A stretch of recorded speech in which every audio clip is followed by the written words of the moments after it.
저녁 굶고 밤 10시에 라면 끓여 드신 적 한 번쯤 있으시죠? 냄비 뚜껑을 여는 순간 나는 왜 이렇게 의지가 약할까? 하고 스스로를 탓하셨다면 오늘 영상은 꼭 끝까지 보셨으면 좋겠습니다. 실제 영양 상담을 하다 보면 저녁을 지나치게 줄였다가 밤이 되면 과자나 빵, 라면을 찾는 분들이 정말 많습니다. 이걸 단순히 의지 박약이라는 한마디로 정리해버리면 정작 진짜 원인은 냉장고 뒤편에 숨어버립니다. 저녁을 너무 적게 먹었을 수도 있고 하루 종일 식사를 불규칙하게 했을 수도 있고 수면 부족이나 스트레스, 습관적인 야식이 원인일 수도 있습니다.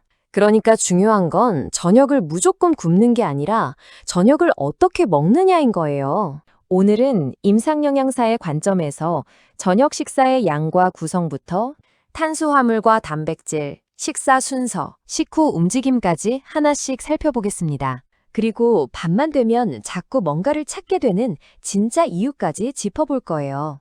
마지막에는 오늘 저녁부터 바로 적용할 수 있는 5가지 원칙으로 정리해드리겠습니다.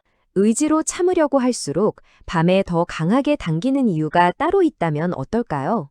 잠시 후에 그 답을 알려드리겠습니다. 먼저 가장 흔한 오해부터 풀어볼까요? 저녁에 먹으면 살이 찐다. 이 말은 절반은 맞고 절반은 틀립니다. 체중은 기본적으로 하루 동안 섭취한 에너지와 소비한 에너지의 영향을 받기 때문에 저녁 한 끼만 떼어놓고 저녁을 먹었으니까 살이 찐다라고 단순하게 판단하기는 어렵습니다. 예를 들어 아침은 거의 거르고 점심도 대충 때우다가 저녁에 하루치 식사를 몰아서 먹는 사람이 있는가 하면 아침, 점심, 저녁을 비교적 규칙적으로 챙겨 먹는 사람도 있죠. 이 둘을 단순히 저녁을 먹는다는 사실 하나만으로 비교할 수는 없습니다. 특히 저녁에는 하루 동안 쌓인 피로와 스트레스 때문에 식사량이 쉽게 늘어날 수 있습니다. 여기서 더 중요한 문제가 하나 있습니다. 저녁을 먹고 끝난 줄 알았는데 후식으로 과일을 먹고 커피와 함께 과자를 먹고 텔레비전을 보면서 견과류를 집어먹고 잠들기 전에는 빵이나 아이스크림까지 찾게 됩니다. 본인은 저녁은 많이 안 먹었는데요? 라고 생각할 수 있어요. 하지만 저녁 이후 하나둘 더해진 음식까지 모두 합치면 하루 총 섭취량이 생각보다 크게 불어나 있는 경우가 많습니다.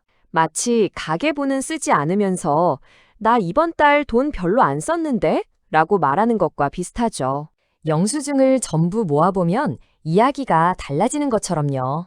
그래서 체중을 관리할 때는 저녁을 먹었느냐보다 저녁과 저녁 이후에 무엇을 얼마나 먹었는지를 함께 살펴봐야 합니다. 저녁은 무조건 6시 전에 먹어야 하나요? 이 질문 정말 많이 받습니다. 결론부터 말씀드리면 모든 사람이 반드시 6시 전에 식사를 끝내야 하는 것은 아닙니다. 사람마다 생활 패턴이 다르기 때문입니다. 퇴근이 늦은 사람도 있고 저녁에 운동하는 사람도 있고 교대 근무를 하는 사람도 있죠. 그래서 건강한 식사에서는 특정 시각 하나를 모든 사람에게 똑같이 적용하기보다 자신의 생활 패턴에 맞는 식사 시간을 정하고 꾸준히 지킬 수 있는 식사 계획을 만드는 게 중요합니다. 물론 시간 제한 식사, 즉 하루 중 식사할 수 있는 시간을 제한하는 방법은 지금도 활발하게 연구되고 있고 일부 사람에게는 체중이나 대사 건강 관리에 도움이 될 수 있습니다. 다만 시간 제한 식사가 누구에게나 최고다라고 말할 수는 없고 단순히 칼로리 섭취를 줄이는 다른 방법보다 항상 우월하다고 단정할 근거도 아직 충분하지 않습니다. 한번 생각해 보세요. 저녁 6시에 칼같이 식사를 끝냈습니다. 그런데 밤 10시가 되자 배가 고파서 과자부터 빵, 라면, 아이스크림까지 차례로 먹습니다. 그렇다면 6시 이후 금식이라는 규칙 하나를 지켰다는 사실만으로 정말 건강한 식사였다고 할 수 있을까요? 반대로 저녁을 7시 30분에 먹더라도 적당한 양의 균형 잡힌 식사를 하고 식사 후 야식을 피하면서 규칙적으로 생활한다면 그 방식이 오히려 훨씬 오래 지속하기 쉬울 수도 있습니다. 그래서 임상영양에서는 시계 하나만 보지 않습니다. 그 사람의 하루 전체를 봅니다. 마치 영화 한 편을 처음부터 끝까지 보는 것처럼요. 그렇다면 무엇부터 바꾸면 좋을까요? 가장 먼저 확인할 것은 저녁 식사의 양입니다. 그렇다고 무조건 절반으로 줄이라는 뜻은 아닙니다. 나이와 체중, 활동량과 근육량, 건강 상태, 그리고 하루 전체 섭취량까지 함께 봐야 합니다. 실제 상담을 하다 보면 이런 패턴을 정말 자주 봅니다. 다이어트 해야 하니까 저녁은 조금만 먹어야지 하고 밥을 아주 조금만 먹어요. 그런데 한두 시간 지나면 다시 배가 고픕니다. 그래서 과일을 먹고 견과류를 먹고 과자를 조금 집어먹습니다. 텔레비전을 보다가 또 뭔가를 집게 되죠.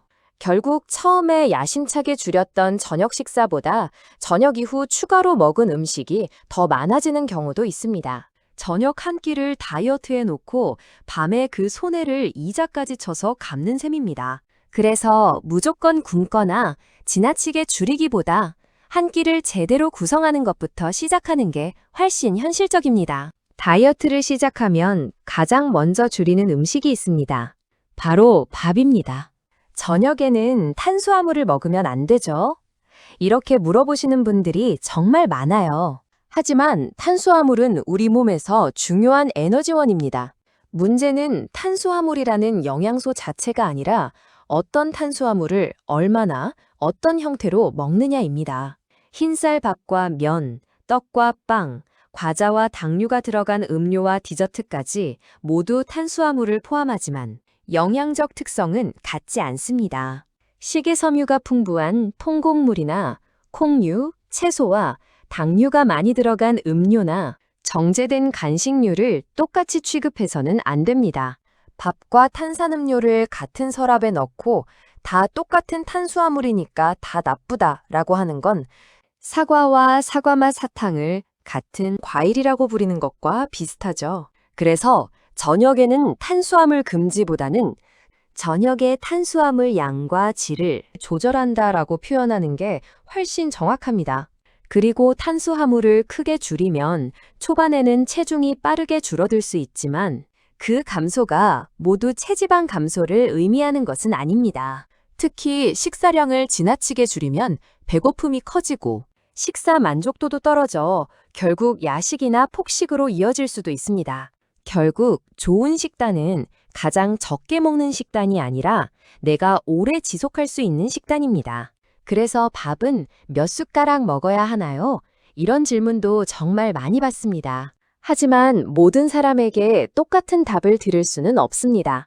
키도 다르고 체중도 다르고 근육량과 운동량도 다르고 나이도 다르기 때문입니다. 당뇨병이나 다른 질환이 있는지도 함께 고려해야 합니다.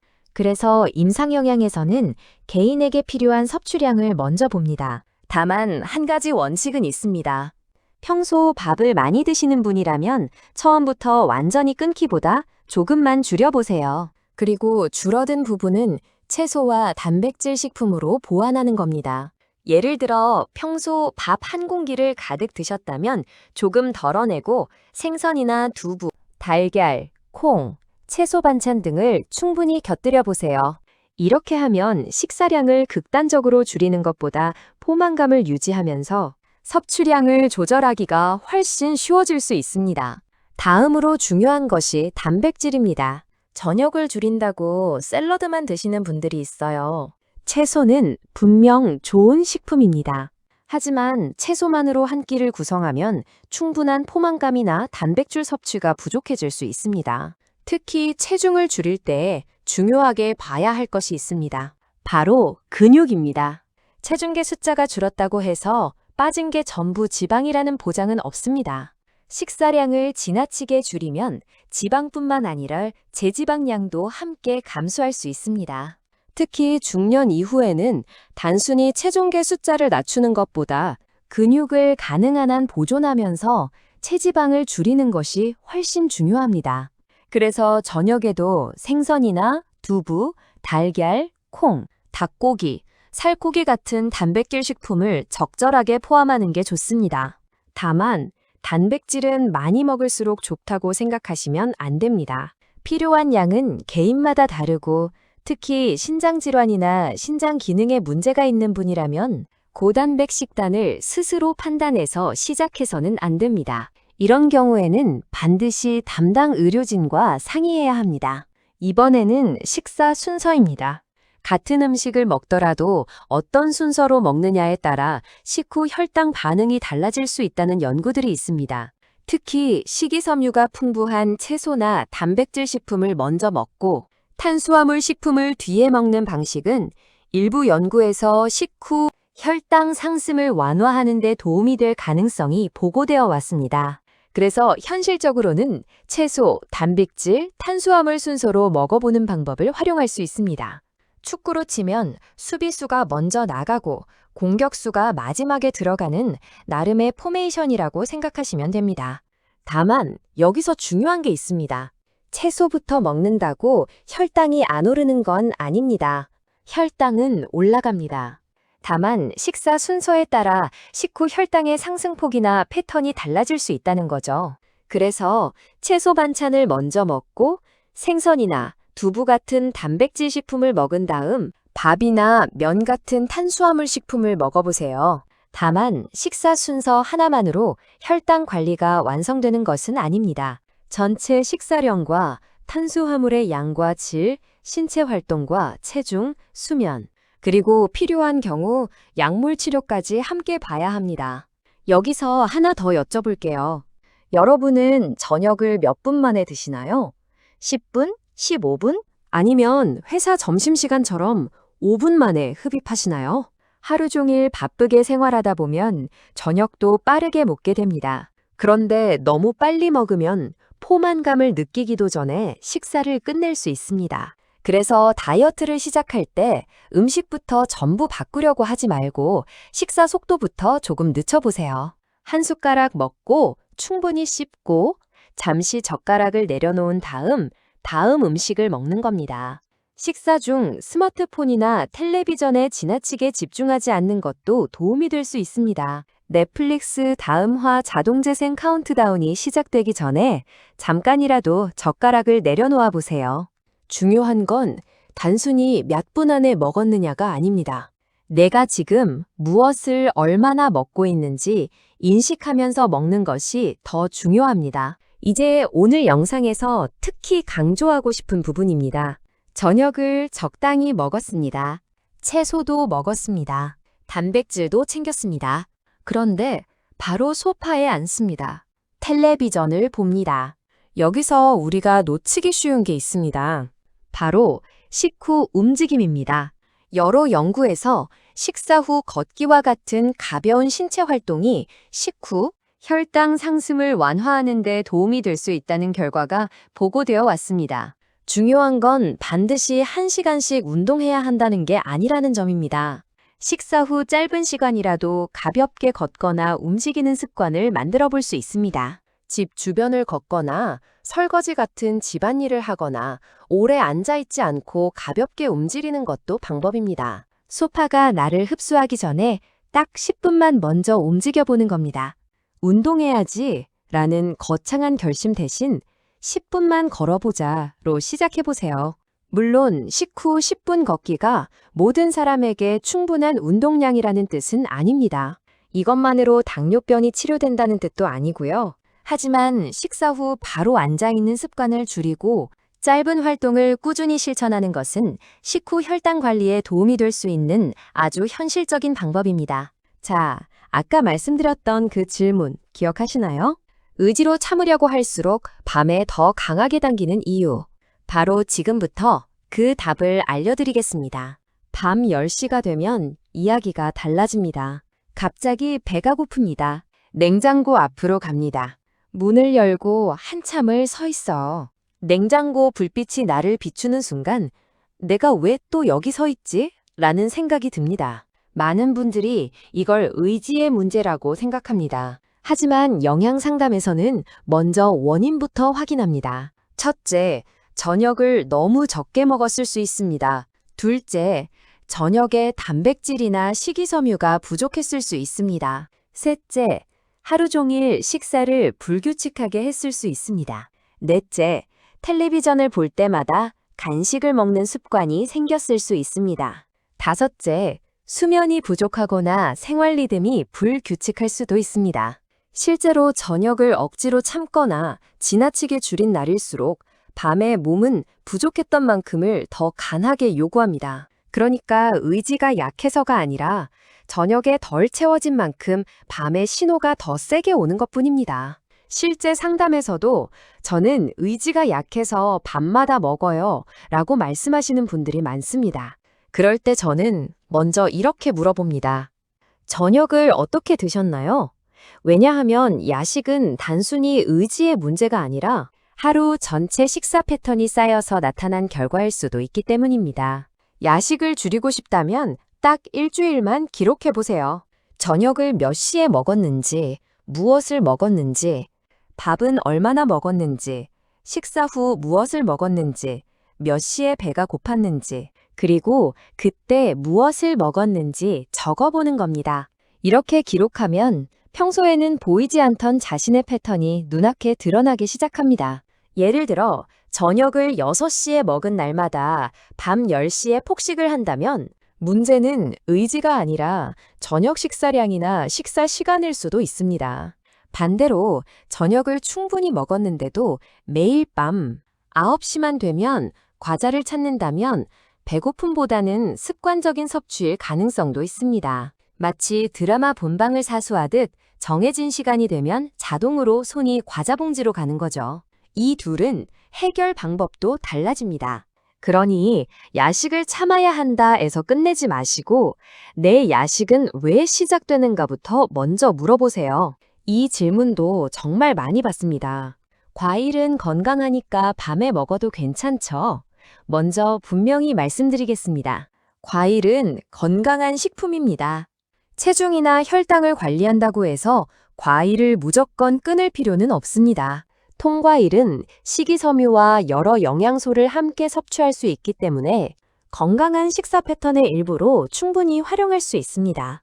다만 건강한 음식이라고 해서 아무리 많이 먹어도 괜찮다는 뜻은 아닙니다. 과일에도 자연적으로 당질이 들어있기 때문에 한 번에 많은 양을 먹으면 식후 혈당과 총 에너지 섭취량에 영향을 줄 수 있습니다. 그리고 통과일과 과일 주스는 구분해야 합니다. 통째로 먹는 과일은 식이섬유를 함께 섭취할 수 있지만 주스는 짧은 시간에 많은 양을 마시기 쉬워집니다. 특히 혈당을 관리하고 있다면 과일 주스를 물처럼 마시는 습관은 주의해야 합니다. 견과류도 마찬가지입니다. 견과류에는 불포화 지방, 식이섬유, 단백질 등 여러 영양소가 들어있어 건강한 식사에 활용할 수 있는 식품입니다. 하지만 건강한 음식과 무제한으로 먹어도 되는 음식은 다릅니다.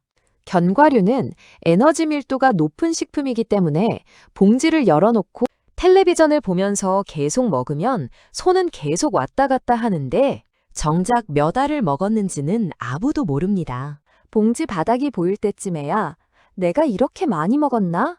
하고 깨닫는 경우가 많죠. 결국 중요한 것은 이 음식이 건강한가에서 끝나는 게 아닙니다. 지금 내 몸에 정말 필요한 음식인가? 그리고 오늘 하루 전체 섭취량에서 얼마나 먹었는가? 이 두 가지까지 함께 보는 것입니다. 그렇다면 실제 저녁 식사는 어떻게 구성하면 좋을까요? 복잡하게 생각하지 마세요. 식탁 위에 채소, 단백질, 탄수화물 이 세 가지가 삼각편대처럼 자리 잡고 있는지만 확인해 보세요. 예를 들어 적절한 양의 밥이나 잡곡밥에 생선이나 두부, 달걀 같은 단백질 식품, 그리고 다양한 채소 반찬을 곁들이는 겁니다.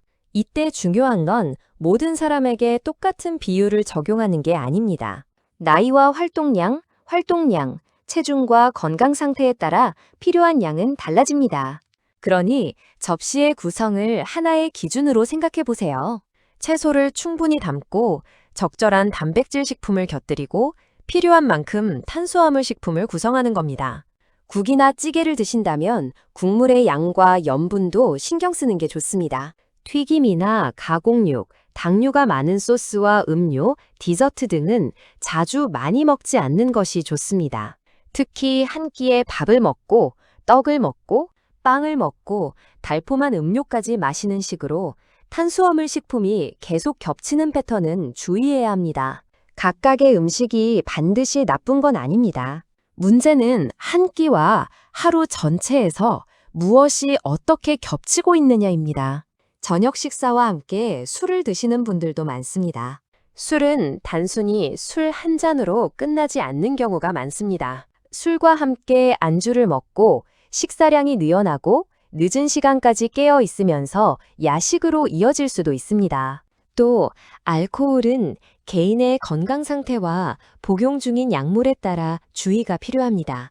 특히 당뇨병이 있는 분은 음주가 혈당 관리에 영향을 줄 수 있기 때문에 개인의 치료 상황을 함께 고려해야 합니다. 저녁과 수면도 서로 연결되어 있습니다. 저녁을 너무 늦게 먹고 야식을 하고 늦은 시간까지 깨어 있으면 다음날 식사 패턴까지 흔들릴 수 있습니다. 수면 부족 역시 식욕 조절과 음식 선택에 영향을 줄 수 있습니다. 그래서 체중 관리는 식단표 한 장으로 끝나는 문제가 아닙니다. 식사와 신체 활동, 수면과 스트레스, 생활 패턴이 모두 하나의 사슬처럼 연결되어 있습니다. 여기서는 반드시 말씀드려야 할 부분이 있습니다. 바로 당뇨병이 있는 분들입니다.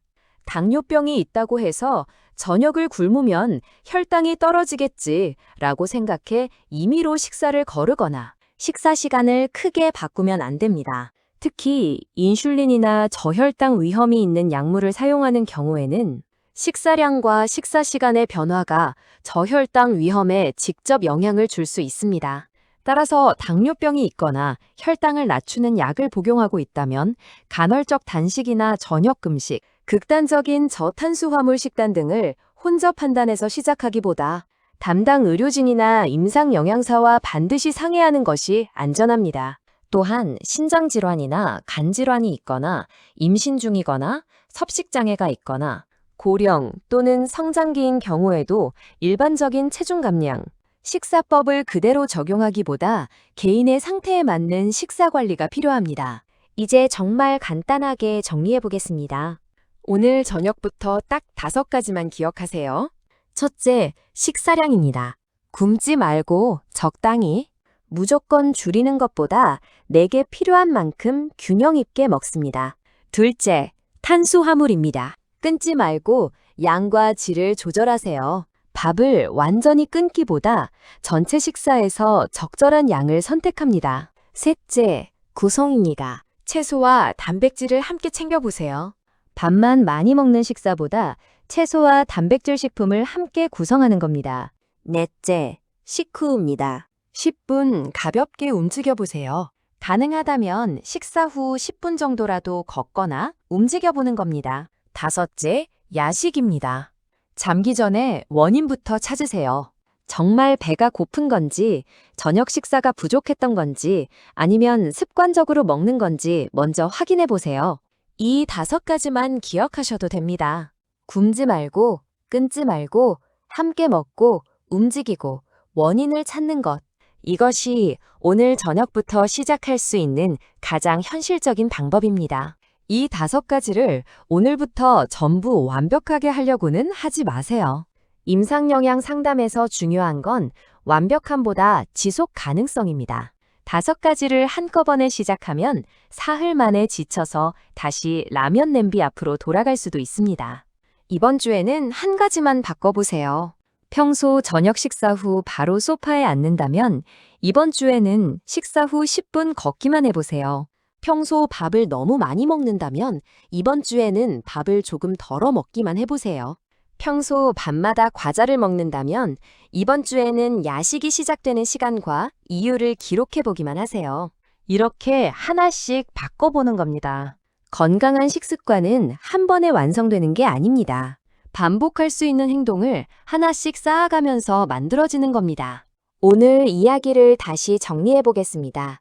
저녁 6시 이후라고 해서 모든 사람이 무조건 굶어야 하는 것은 아닙니다. 탄수화물을 무조건 끊어야 하는 것도 아니고요. 단백질을 무작정 많이 먹어야 하는 것도 아닙니다.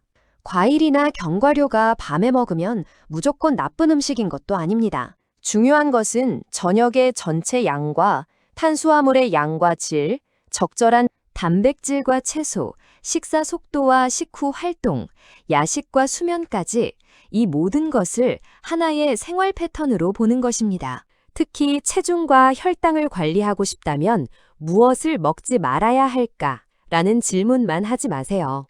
대신 내가 매일 지속할 수 있는 식사 패턴은 무엇일까를 생각해 보세요. 건강은 하루 만에 만들어지지 않습니다. 체중도 하루 만에 바뀌지 않습니다. 하지만 매일 반복되는 저녁 식사는 몇 달, 몇 년이 지나면서 우리의 건강에 큰 영향을 줄 수 있습니다.